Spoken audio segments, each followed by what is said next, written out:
Hii ni siku nyingine tena, siku tulivu, siku takatifu. Mungu ametujalia uzima.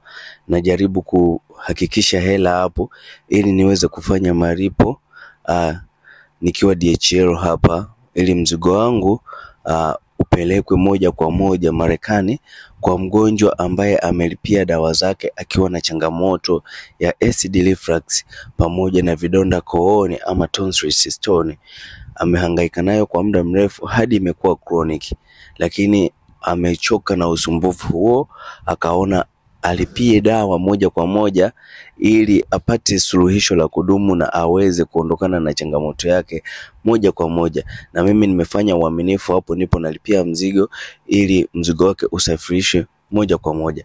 Hivyo kama wewe upo sehemu yoyote ile na unahofia nitakufikiaje, kwa watu ambao wako nje ya nchi nitawafikia kupitia kampuni ya DHL, na waliopo ndani ya nchi nitawafikia kupitia mabasi ambayo yanaenda mkoani. Agiza dawa zako leo ili uweze kuondokana na tatizo lako.